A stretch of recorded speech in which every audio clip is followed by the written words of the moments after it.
Hello बच्चों, this is L2 lecture in which we will discuss about the electromagnetic radiation theory. Electromagnetic radiation theory के बारे में अगर हम बात करें और जरा देखें what you mean by the electromagnetic theory. Electromagnetic theory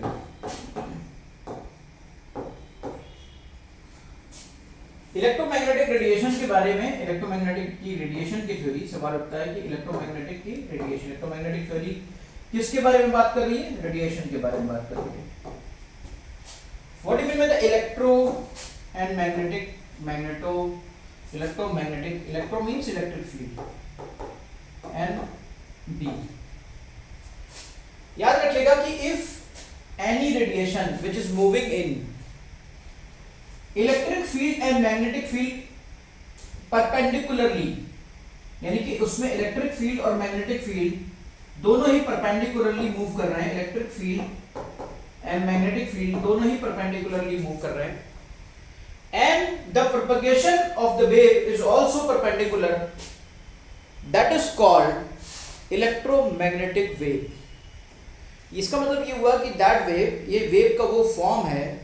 You can say कि this is wave nature of radiation. Obviously हम यहाँ पर wave nature of radiation के बारे में बात कर सकते हैं. हम यहाँ पर particle nature of radiation के बारे में बात कर सकते हैं. Wave nature radiation के दो नेचर होते हैं. One is wave nature and other one is particle nature. जो wave nature है, that wave nature is basically electromagnetic wave जिसको हम कहते हैं, और पार्टिकल नेचर में हम सिंपली उसे इलेक्ट्रोमैग्नेटिक रेडिएशन कहते हैं.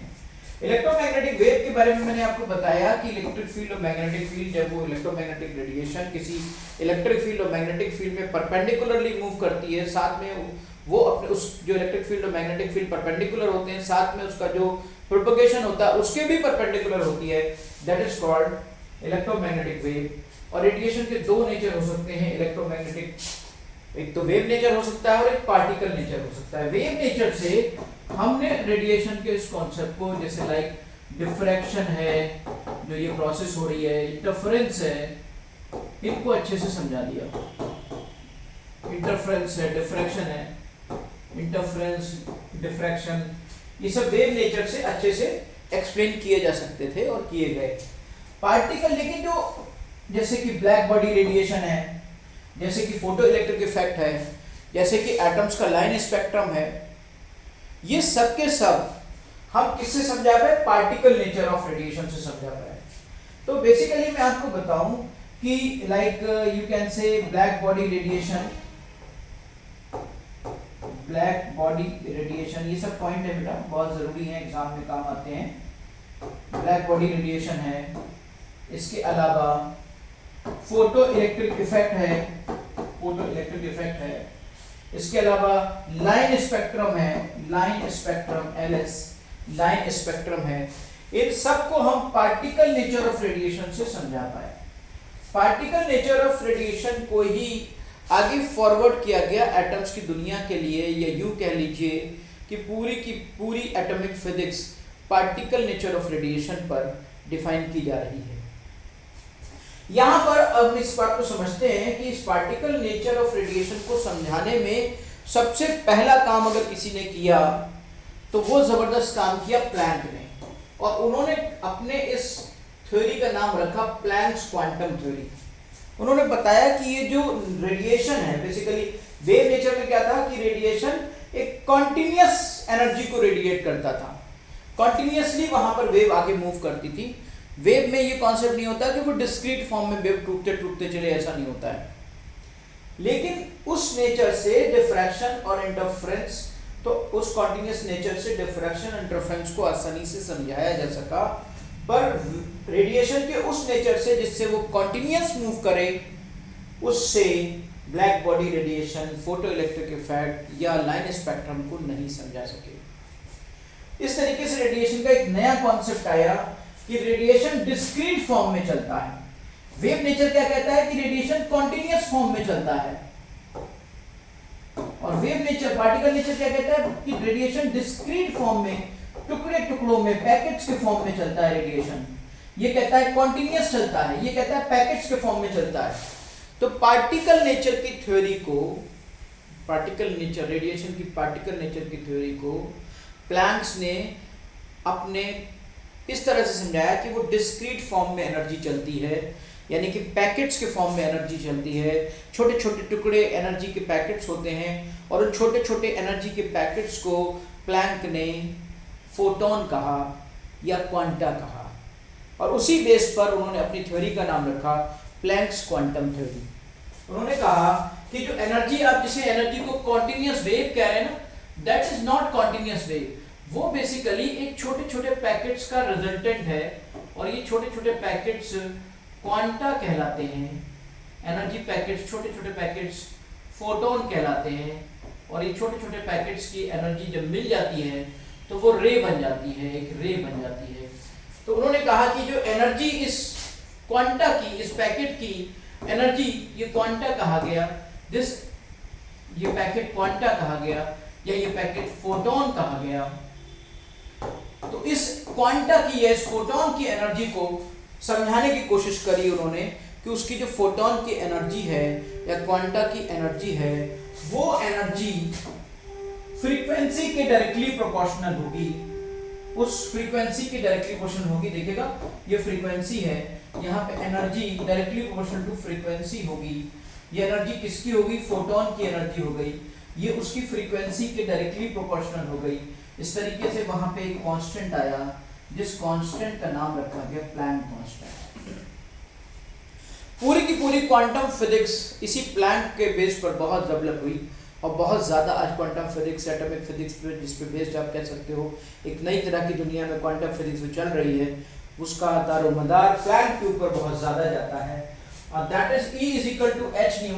और जहाँ पर h एक प्लैंक कांस्टेंट के फॉर्म में आया, प्लैंक कांस्टेंट जिसकी वैल्यू 6.6 into 10⁻34, एंड आप ये कह सकते हो जूल और सेकेंड। इस तरीके से ये चीजें कह सकते हो। आप सब के सब समझते हो कि फ्रीक्वेंसी क्या होती है, आप सब के सब समझते हो वेवलेंथ क्या होती है, तो इन सबको कुछ ज्यादा समझाने की जरूरत नहीं है। फिर भी हम अपनी एक पीपीटी में आपको ये बताने की कोशिश करेंगे कि ये कैसे होता है। देखिएगा यहाँ पर अगर ये रे, अभी हम बात करेंगे फ्रीक्वेंसी की और वेवलेंथ की भी, अगर इसको हम एक रे मान लें, एंड दिस रे is made of n photon, मान लीजिए ये n फोटॉन्स है, n फोटॉन्स है, और एक फोटोन की एनर्जी कितनी है? एक फोटोन की एनर्जी है h nu, and there are n photons, n this is number of photons और number of quanta which are making a ray, number of photons और quanta that is making a ray, और ये एक रे बनाते हैं। अगर इसकी एनर्जी को मैं रिप्रेजेंट करूंगा तो ऑब्वियसली एक रे की एनर्जी हो गई h न्यू फोटोन की, और वहां पे n फोटोन है, तो that we can say E is equal to NH nu. कहीं पर ये जो रेडिएट एनर्जी है, किसी ने कहा कि पर सेकेंड रेडिएट एनर्जी बताओ कितनी होगी, और उसको पावर के टर्म में बताओ, तो पर सेकेंड रेडिएट एनर्जी को मैं पावर के टर्म में लिख सकता हूँ, and that can B NH nu divided by T। तो यहाँ पर जो रेडिएट एनर्जी की पावर है उसको अगर मुझे डिफाइन करना होगा, क्योंकि क्वेश्चन मुझे इस पे भी मिलेगा, P is equal to NH nu upon T। Question यहाँ पे मुझे नंबर ऑफ फोटॉन्स में मिल सकता है, क्वेश्चन मुझे यहाँ पे टाइम के रिस्पेक्ट में मिल सकता है कि इतने टाइम में कितने नंबर ऑफ फोटॉन्स रिलीज होंगे, क्वेश्चन मुझे पावर किसी का दे दिया गया, उसके बाद पूछ लिया गया कि इतनी पावर अगर हमें मिल रही है तो number of photons per unit second कितने रिलीज हो रहे हैं, या फ्रीक्वेंसी या व्हाटएवर जो भी टर्म यहाँ पे यूज किए गए हैं उनमें से कोई भी यूज हो सकता है। यहाँ पे n नंबर ऑफ फोटॉन्स हैं, ये 1 2 3 या कुछ भी हो सकता है। तो प्लैंक्स ने अपनी थ्योरी को और थोड़ा सा एक्सप्लेन किया। हम फ्रीक्वेंसी और वेव की तरफ चलिए फिर से थोड़ा सा देखते हैं कि फ्रीक्वेंसी या वेव में फ्रीक्वेंसी या वेवलेंथ क्या होती है। सभी जानते हैं इसको, मुझे बताने का मुझे नहीं लगता कि बताने की जरूरत है। हम सब जानते हैं कि C nu is equal to क्या होता है, हम सब जानते हैं कि न्यू इज इक्वल टू होता है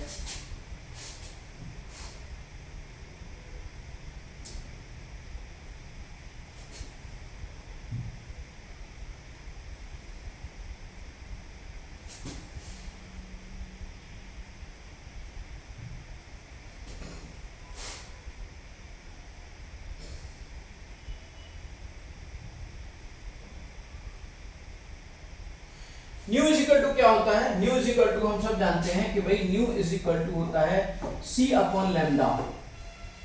c क्या है? c यहाँ पे वेलोसिटी ऑफ लाइट है, वेलोसिटी ऑफ लाइट है।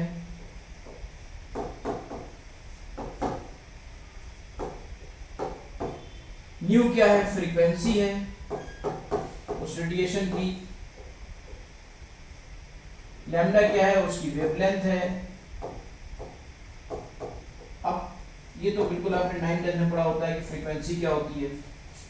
आप सब जानते हो कि number of waves passing through a point पर यूनिट टाइम या पर सेकंड फ्रीक्वेंसी कहलाती है बेटा। आप सब जानते हो कि वेवलेंथ क्या होती है। आप सब जानते हो वेवलेंथ क्या होती है। वेवलेंथ को समझाने के लिए मुझे कुछ और कहने की जरूरत नहीं है। हम सब जानते हैं कि ये जो मैक्सिमा, ये दो क्रस्ट हैं या ट्रफ हैं, इन दोनों के बीच की दूरी को वेवलेंथ कहा जाता है। या तो इसे आप लैम्डा कह दो या इसे आप लैम्डा कह दो। इन दो मैक्सिमम पॉइंट के बीच की दूरी को वेवलेंथ कहा जाता है। दो मैक्सिमम पॉइंट के बीच की दूरी को वेवलेंथ कहा जाता है। एक वेव आपकी इस तरह से चल रही है और कितने, एक मिनट में कितने या एक सेकंड में कितनी वेव्स यहां से पास हो रही हैं वो डिसाइड करती है frequency. How many number of waves are passing through per unit time, that is defined by the frequency. And अब सपोज करिए इन दोनों के बीच की, ये भी मुझे बताना पड़ेगा, इसकी मुझे जरूरत नहीं लगी कभी, ठीक है बेटा।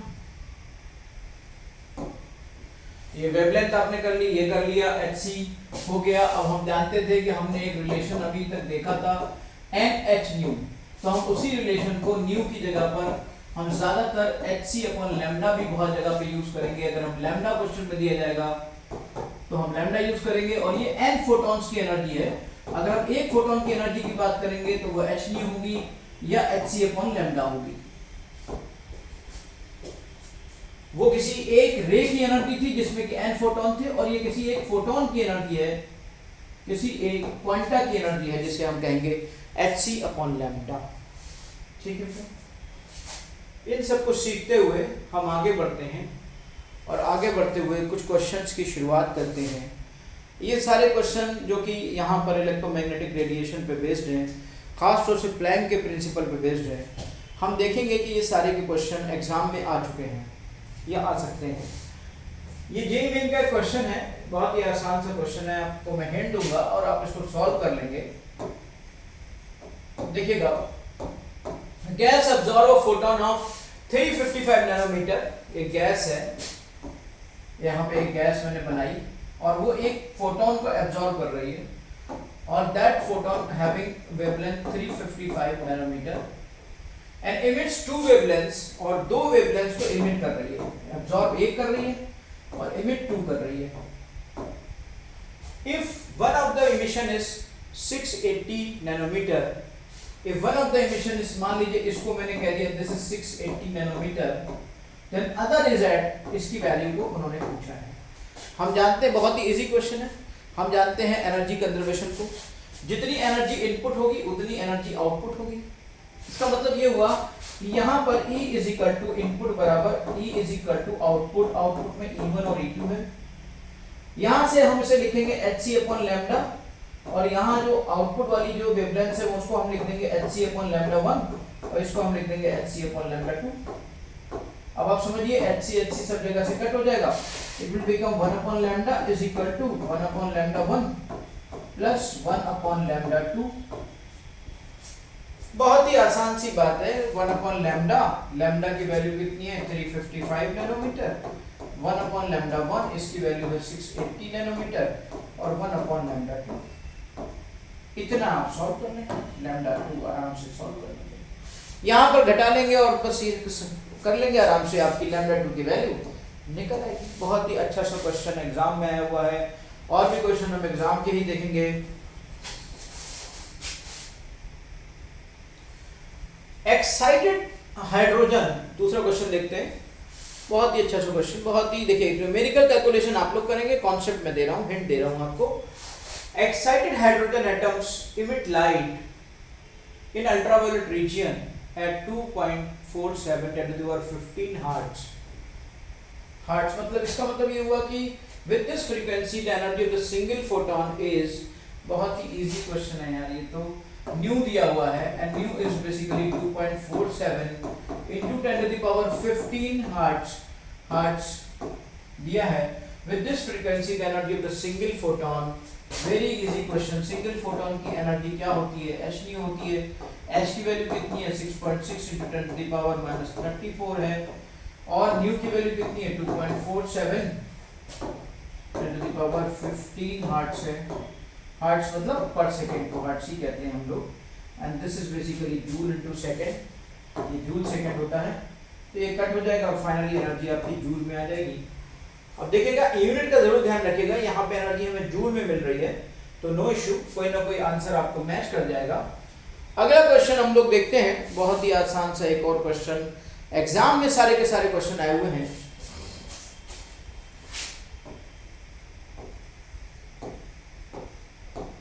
Ionization energy of gaseous sodium atom is 495.5 kilojoule per mole.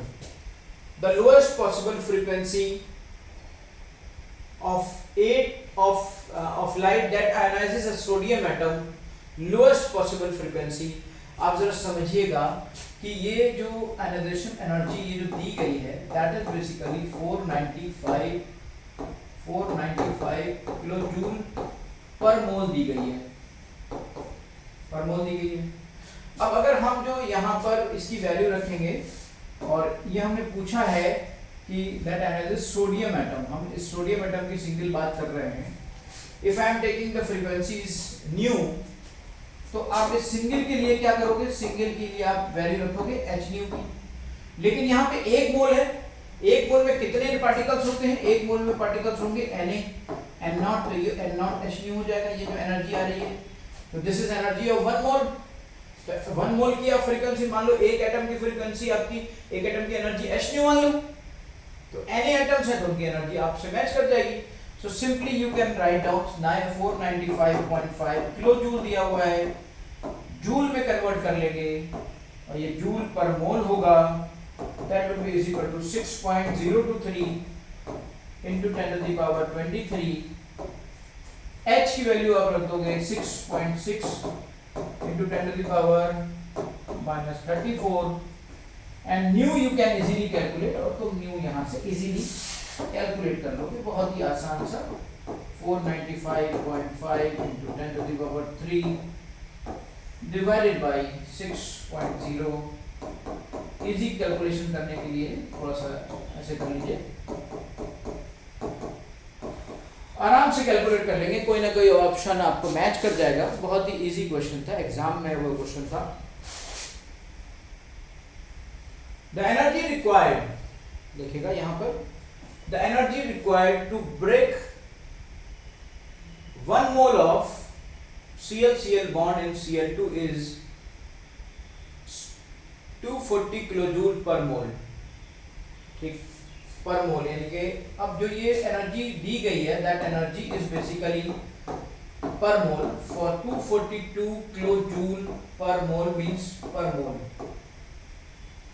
Cl2 molecule के लिए है, Cl2 मॉलिक्यूल के, एक काम करिए ना, सिंगल मॉलिक्यूल के लिए निकाल लीजिए। Single molecule Cl2 single molecule के लिए एनर्जी क्या हो जाएगी, ये तो एक मोल की एनर्जी है and this is 242 kilo joule means joule हो गया। एन नॉट से डिवाइड कर दीजिए ताकि ये एक मॉलिक्यूल की निकल आए and that will be 242 into 10 to the power 3 divided by 6.02 into 10 to the power 23। ये एनर्जी आपकी सिंगल मॉलिक्यूल की आ गई। The longest wavelength of light of breaking Cl bond, longest wavelength of light of breaking, obviously E will be is equal to hc upon lambda, यही तो maximum होगा। तो ये longest wavelength आपकी यहाँ से जाएगी, h आपको पता है, c आपको पता है और आपने सिंगल मॉलिक्यूल की एनर्जी निकाल ली। Now you can easily solve it. 242 upon 3 divided by 6.023 into 10 to the power 23 which is equal to hc। h की वैल्यू हम सब जानते हैं 6.6 minus 34, c की value 3 into 10 to the power 8 and this is lambda. So you can easily find out lambda. आप lambda को easily calculate कर दोगे। बस इस तरह के क्वेश्चंस में थोड़ी सी न्यूमेरिकल प्रैक्टिस होती है और कुछ ज़्यादा भी नहीं होती है। आप कट करके एवरेज में वैल्यू निकाल के ऑप्शन को मैच कर सकते हो। आपको ऑप्शन ही तो मैच करना है। आपको कौन सा सब्जेक्टिव एग्जैक्ट निकालना है? एग्जैक्ट निकालना चाहते हो तो एग्जैक्ट निकाल लो। तो बेटा ये यहां तक आपको क्लियर हुआ? यहां तक चीजें क्लियर हो गई। एक क्वेश्चन हम और देखते हैं। इस क्वेश्चन में देखिए जरा ध्यान से। Calculate the energy of a single photon, calculate the energy of a single photon of red light with a wavelength of 700 nanometre. अब देखिए यहाँ पे एनर्जी सिंगल फोटोन की है यार, इससे इजी क्वेश्चन और क्या होगा। सॉल्यूशन अगर आप इसका देखें तो very very easy question. Energy आपको सिंगल फोटोन की निकालनी है, तो ऑब्वियसली सिंगल फोटोन की एनर्जी तो h न्यू होती है और h न्यू को हम क्या लिख सकते हैं? hc upon lambda. अब यहाँ पर E जो वैल्यू आपको निकालनी है वो देखिएगा, यूनिट पे ध्यान जरूर दीजिएगा। यहाँ पे यूनिट जूल में दी गई है। अगर ये इलेक्ट्रॉन वोल्ट में होती ना तो बहुत अच्छा, मैं आपको एक ट्रिक बताता, अभी दूंगा भी थोड़ी छोटी सी ट्रिक। hc है तो यहाँ पर h की वैल्यू 10⁻⁻34 रख देंगे, c की वैल्यू 3 × 10⁸ रख देंगे, लैम्डा आपका 700 नैनोमीटर है तो 700 नैनोमीटर अभी एमकेएस में रखना पड़ेगा, तो -9 ऐसे कर लीजिए। और बहुत इजीली आप पावर्स को कट कर लीजिए, पावर के हिसाब से मैच कर लीजिए, थोड़ा बहुत अप्रॉक्स आइडिया ले लीजिए, कहीं ना कहीं आप सोल्यूशन तक पहुंच जाएंगे। बिल्कुल सही ऑप्शन आपको मिलेगा, नो इश्यू एट ऑल। तो बेटा हर टॉपिक पर, हर छोटे कॉन्सेप्ट पर हम बहुत अच्छे अच्छे क्वेश्चन का वर्कआउट करेंगे। इससे आपको बिल्कुल एक एक चीज़ समझ में आ जाएगी कि हर चीज़ का टॉपिक कैसा होता है, उसका कॉन्सेप्ट क्या है और उस पर बेस्ड क्वेश्चन एग्जाम में कैसे आए थे और कैसे आ सकते हैं। तो सब एग्जाम के क्वेश्चन हैं या होंगे। बहुत देखिए एक छोटा सा क्वेश्चन फिर से आया आपके सामने। 100 वॉट बल्ब है और emits monochromatic light of wavelength 400 nanometer. Calculate the number of photons emitted per second by the bulb. Solution देखते हैं। एक बल्ब है हमारे पास, मान लीजिए बल्ब है और इस बल्ब में से जो पावर निकल रही है that is 100 what. emits a monochromatic light of wavelength lambda, और monochromatic light wavelength lambda, monochromatic मतलब जिसकी सिंगल वेवलेंथ हो, lambda lambda is equal to 400 nanometer. Calculate the number of photons emitted per second. Number of photons emitted देखिए मैं आपको बता चुका हूँ, पावर क्या होती है E upon T. W upon T को E अपॉन टी कह सकते हैं, E को क्या लिख सकते हो NH न्यू। अगर n नंबर ऑफ फोटॉन्स की बात हो रही है, सिंगल फोटोन की बात होती है तो सिर्फ h न्यू लिखते। I think you have solve it. आप सीधे सीधे वैल्यूज रख दोगे। Number of photons per second, number of photons per second, तो यानी t इज इक्वल टू 1 दिया है, तो यहाँ पे देखिए p दिया है, यहाँ लैम्डा दिया है, अब h न्यू है तो h लैम्डा दिया हुआ है, तो आप ऐसा करिए ना hc अपॉन लैम्डा कर दीजिए। और ये इसने पूछा है, basically he asked about this thing, ये उसने पता किया है कि n अपॉन t क्या होगा।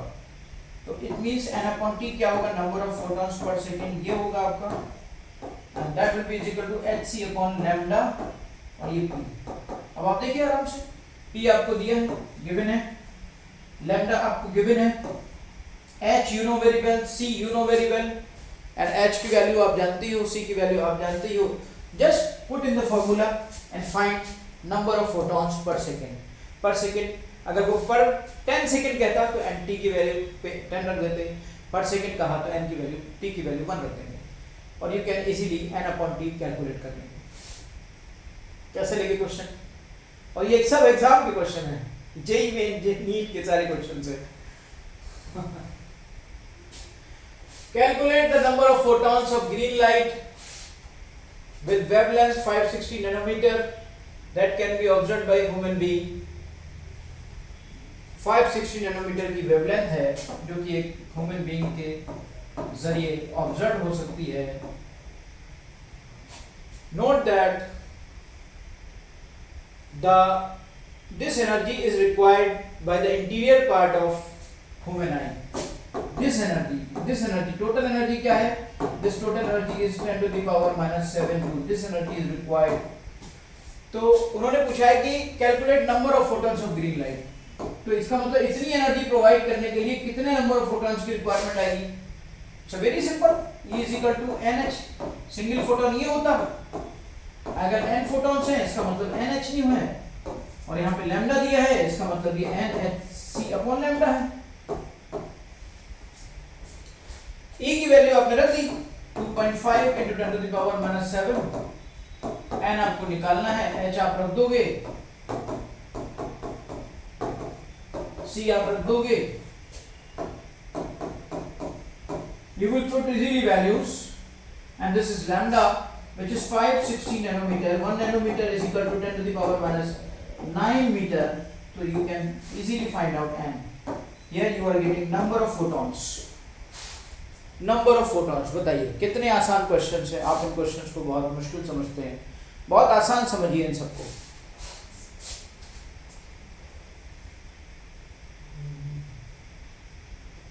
One kilowatt radio transmitter operates at a frequency of 1 kilowatt radio transmitter. It means P is equal to 1 kilowatt. 1 kilowatt means 1000 watt. 1000 watt क्या होता है, वॉट की क्या होती है वो, जूल पर second. At a frequency of 880 hertz, 880 hertz means per second.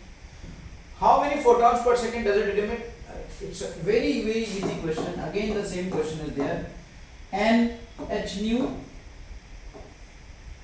upon T, and it becomes frequency दी है ना यहाँ पर, तो C में जरूरत ही नहीं है बदलने की। उसने क्या पता किया basically, he is asking about n upon T, number of photons per second. So n h nu upon P. Just put the all values. You know h, you know nu, you know P, whatever which is given in the question. So just put in the formula and find the numerical value. We will get easily answer. Okay, बेटा?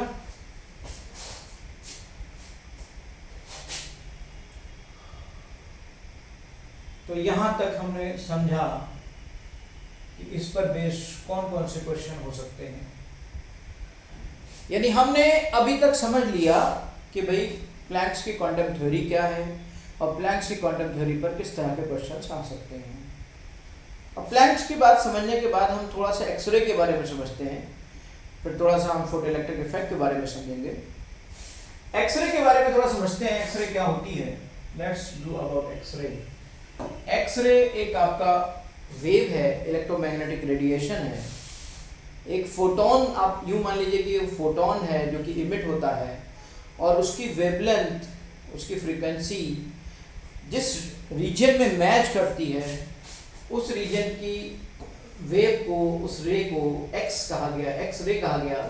रॉन्टिजन ने इसको सबसे पहले observe किया था, उन्होंने इसके बारे में बताया था, और उन्होंने कहा था कि भाई अगर आप देखिए, ये भी इसका जो डेवलपमेंट है ना वो भी डिस्क्रीट एनर्जी के कॉन्सेप्ट से क्लियर होता है, इसलिए इसको यहाँ पर लिया गया है। बेसिकली फोटोन के कॉन्सेप्ट से ये क्लियर होता है, that's why it is here, क्योंकि ये हमारा पूरी की पूरी जो क्वांटम फिजिक्स है ना, मीन क्वांटा पे बेस्ड है, यानी डिस्क्रीट एनर्जी पे बेस्ड है, यानी फोटोन पे बेस्ड है। तो ये जो कैथोड है, इस कैथोड से कुछ इलेक्ट्रॉन्स इमिट हुए, हाई एनर्जी के इलेक्ट्रॉन इमिट्स हुए, बहुत ही हाई एनर्जी के इलेक्ट्रॉन्स यहाँ से इमिट होते हैं, और हाई वोल्टेज पर हम इनको, हाई वोल्टेज होता है, and they are accelerated electrons, accelerated electrons हैं।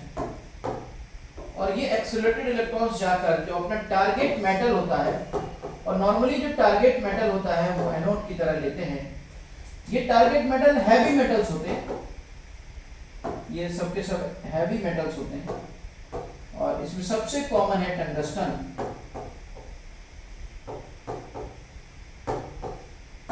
हैवी मेटल होते हैं, सबसे कॉमन है टंगस्टन। ये क्या करता है, अंदर जाकर अंदर के इलेक्ट्रॉन को नॉक करता है और वहां के इलेक्ट्रॉन को इजेक्ट कर देता है, और वहां के इलेक्ट्रॉन को जब ये इजेक्ट कर देता है, देखिएगा अगली पीपीटी में मैंने उसे समझाने की कोशिश की है कि ये क्या करता है, ये इलेक्ट्रॉन्स को यहाँ से ऐसे जाकर अटैक करता है। क्या करता है कि ये जो अंदर वाला इलेक्ट्रॉन है इसको जाकर इजेक्ट कर देता है, ये इजेक्ट कर देता है, यहाँ से ये इजेक्ट कर देता है और यहाँ फिर एक वैकेंसी क्रिएट हो जाती है। फिर जब यहाँ वैकेंसी क्रिएट हो जाती है, वैकेंसी क्रिएटेड, बहुत ही हाई एनर्जी का इलेक्ट्रॉन होता है और यहाँ पर ये इसको इजेक्ट कर देता है।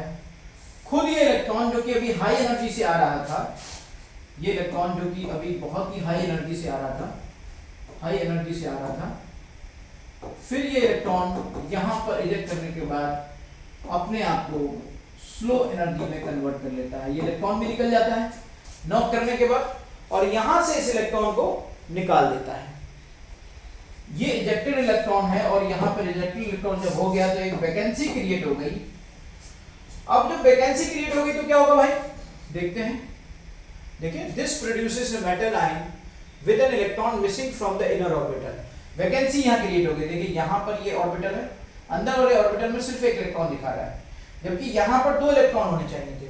तो ये वैकेंसी क्रिएट हो गई, दिस इज द वैकेंसी। अब इस वैकेंसी को फिल करने के लिए क्या करना पड़ेगा, इस वैकेंसी, ये पूरा का पूरा जो टारगेट मेटल था ये becomes unstable.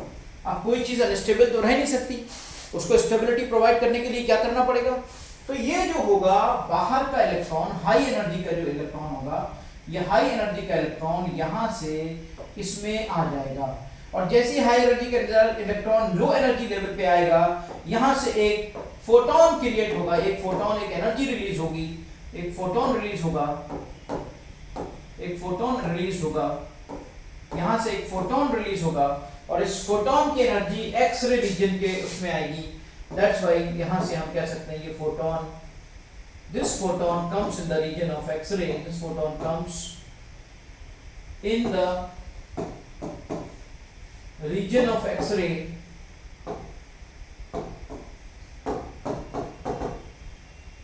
so it is, this radiation is called X-ray, this radiation is called X-ray, this radiation is called X-ray। तो इसलिए इस रेडिएशन को एक्सरे कहा जाता है। समझ गए आप, हाई एनर्जी का इलेक्ट्रॉन जब लो एनर्जी के इलेक्ट्रॉन में आएगा, तो देखिए इन्होंने यहाँ पर दिखाया भी कि इस तरीके से एक फोटोन H न्यू यहाँ से रिलीज होगा और इस H न्यू को, this photon correspond to the electromagnetic radiation in the X-ray region. That's why हम ये कह सकते हैं कि यहाँ से एक्सरे एमिट हो रहे हैं। हमने ये तरीका बताया आपको कि एक्सरे कैसे प्रोड्यूस हो रहे हैं, इस तरीके से एक्सरे प्रोड्यूस्ड हो गए बेटा। फिर से समझिएगा इस बात को कि एक हाई एनर्जी का बाहर से इलेक्ट्रॉन आएगा और वो बाहर से हाई एनर्जी का इलेक्ट्रॉन अंदर के इलेक्ट्रॉन को नॉक करके उसको बाहर कर देगा। यहाँ पे एक वैकेंसी क्रिएट होगी और जब वैकेंसी क्रिएट होगी तो ये पूरा का पूरा टारगेट मेटल अनस्टेबल हो जाएगा। अब इसको स्टेबल बनाने के लिए क्या करना होगा, इसके बाहर का जो हायर एनर्जी का इलेक्ट्रॉन होगा इसकी ऑर्बिट का, वो इसमें आएगा और वो इसमें आकर इस वैकेंसी को फिल करेगा। तो वो जब हायर एनर्जी से लोअर एनर्जी पे आएगा तो एनर्जी रेडिएट होगी और वो जो एनर्जी रेडिएशन है वो H न्यू के फॉर्म में निकलेगा and that photon correspond to the region of X-ray, that we can say X-ray produced. इस तरीके से हम कह सकते हैं कि एक्स-रे प्रोड्यूस हो रही है।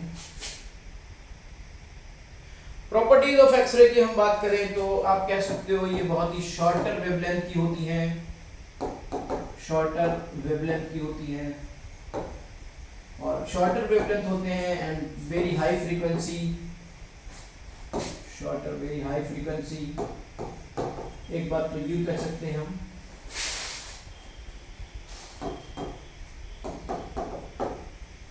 Travelling in straight line, straight line में ट्रैवल करते हैं, ट्रैवलिंग इन वैक्यूम, ये वैक्यूम में भी ट्रैवल कर सकता है।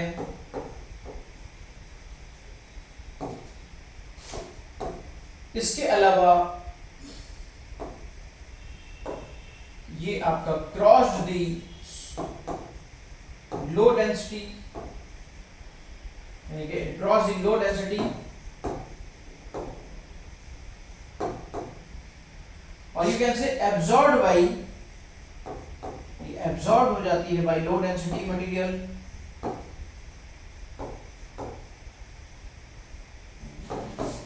and not absorbed by high density material, not absorbed by high density material. अब लो डेंसिटी मटेरियल में अगर आप एक्सरे की यूज की बात करें तो एक्सरे में देखते हैं आपकी जैसे बॉडी का जो सॉफ्ट टिश्यूज होते हैं वो इसको एब्जॉर्ब कर लेते हैं तो इनकी फोटोज नहीं आती हैं, लेकिन बॉडी के जो हाई डेंसिटी पार्ट होते हैं जैसे कि बोन्स हैं ये इनको एब्जॉर्ब नहीं कर पाते, तो वहां जाके ये रिफ्लेक्ट कर जाते हैं तो इनकी इमेजेस क्रिएट हो जाती हैं, इनकी इमेजेस क्रिएट हो जाती हैं। इस तरीके से अगर हम अपने हाथ को रखें और यहाँ से एक्सरे को निकालें तो अंदर की हड्डियों की फोटो आ जाएगी आराम से, क्योंकि भाई फोटो का कॉन्सेप्ट किस तरीके से फोटो कैसे खींची जाती है, कोई लाइट आपके पास आएगी फिर जाके वापस वहां जाएगी कैमरे पे तभी तो फोटो खींचेगी। इसका मतलब ये हुआ कि ये तो यहाँ इसमें तो टिश्यूज में तो एब्जॉर्ब हो गई तो इसका तो कोई आएगा नहीं फोटो, हड्डियों में एब्जॉर्ब नहीं हुआ तो इसलिए वहां से फोटो आपको मिल जाता है। तो एक्सरे इस तरीके से हमारी बॉडी के अंदर के, इसीलिए हम लोग एक्सरे जो कराते हैं तो हर चीज़ जो अंदर की होती है वो आपको सामने दिख जाती है, जो कि हार्ट डेंसिटी के होते हैं वो चीजें आपकी दिख जाती हैं।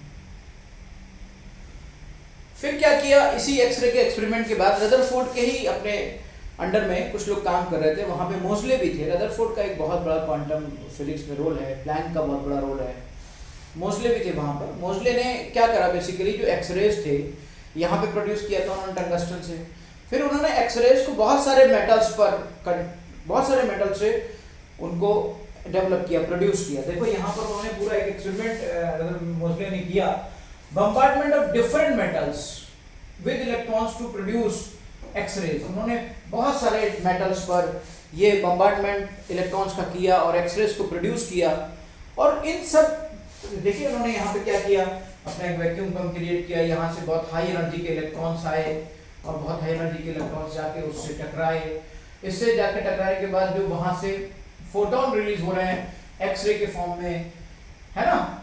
इस तरीके से इन्होंने डिफरेंट मेटल्स पे ये वर्क किया, ये एक्सपेरिमेंट किया। तो उन्होंने ये ऑब्जर्व किया कि जो फ्रीक्वेंसी हमें यहाँ पे मिल रही है वो फ्रीक्वेंसी इस बात पे डिपेंड कर रही है कि उस मेटल के न्यूक्लियस में कितने प्रोटॉन हैं, उस मेटल के न्यूक्लियस में कितने प्रोटॉन हैं, और इस बात पे डिपेंड कर रही है कि उसकी जो फ्रीक्वेंसी है वो उसके Z पे डिपेंड कर रही है और उस नंबर ऑफ प्रोटॉन्स पे डिपेंड कर रही है। और उस नंबर ऑफ प्रोटॉन्स को उन्होंने कहा यही इसका एटॉमिक नंबर है, यही किसी एटम की, किसी एलिमेंट की आइडेंटिटी है। तो किसी एलिमेंट की आइडेंटिटी को अगर कोई आपसे कहे कि एटॉमिक नंबर का डिस्क्रिप्शन किसने दिया, एटॉमिक नंबर के बारे में किसने बताया, तो आपका जवाब होगा मोज़ले ने इस चीज के बारे में बताया। और फिर इन्होंने इसमें एक्सपेरिमेंट्स किए बहुत सारे, तो उन्होंने देखा कि जो न्यू है फ्रीक्वेंसी है, दैट इज बेसिकली AZ-B। अगर आप यहाँ से देखें तो ये आपका AZ-AB और ये आपका न्यू आ गया। अब आप यहाँ से y = mx+c एक स्ट्रेट लाइन ड्रॉ करें तो देखिएगा ये स्ट्रेट लाइन आपको मिलेगी। अब जहाँ पे आपका स्लोप z पे होगा, x एक्सिस पे z होगा और y एक्सिस पे न्यू होगा। इन्होंने इसको एक ग्राफ को भी देखिए इन्होंने समझाया, यही चीज यहाँ पे डेवलप की। ये एटॉमिक नंबर z ले लिया और ये न्यू ले लिया, ये स्क्वायर रूट ऑफ ये न्यू ले लिया और ये एटॉमिक नंबर z ले लिया। इस तरीके से एक स्ट्रेट लाइन इनको मिल गई। इन्होंने क्या किया, इन्होंने ये किया कि हमने उसको y एक्सिस पे लिया था, इन्होंने इसे z एक्सिस पे ले लिया। क्यों ऐसा किया आपको भी समझ में आ जाएगा। अगर हम इसे z एक्सिस पे, y एक्सिस पे ऐसे ले लें और ये ऐसे ले लेंगे तो क्या होगा कि हमें एक पॉजिटिव स्लोप की स्ट्रेट लाइन हो जाएगी, y = mx+c। आप इसे देखेंगे थोड़ा सा वो करेंगे तो new upon a plus ab upon a, y = mx+c plus so की एक स्ट्रेट लाइन मिल गई बेटा। और इस तरीके से हमने y एक्सिस पे z को ले लिया और x एक्सिस पे स्क्वायर रूट ऑफ न्यू को ले लिया, और इस तरीके से z को बताया गया कि भाई ये z जो है वो नंबर ऑफ प्रोटॉन्स के बारे में बताएगा।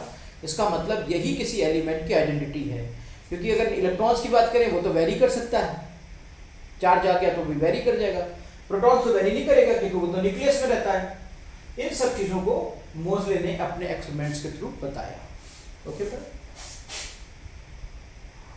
फिर देखिए मोज़ले ने इसी चीज को यहाँ पे डिस्क्राइब किया और इस लॉ को आगे बताया यहां से ये साबित हुआ कि भाई एटॉमिक नंबर ही किसी एलिमेंट की आइडेंटिटी है, किसी एलिमेंट की आइडेंटिटी है एटॉमिक नंबर। देखते हैं कितने मिनट तक अभी हम लोग पहुंच चुके हैं, 40 मिनट्स पे आ चुके हैं। चलिए हम बात करते हैं, और आज के टर्न पे अगर हम चाहें तो फोटो इलेक्ट्रिक इफेक्ट को और भी वर्कआउट कर सकते हैं, लेकिन चलिए नेक्स्ट टर्न पे करते हैं फोटो इलेक्ट्रिक, नेक्स्ट टर्न पे फोटो इलेक्ट्रिक इफेक्ट की बात करते हैं, नेक्स्ट पोर्शन में बात करते हैं फोटो इलेक्ट्रिक इफेक्ट की।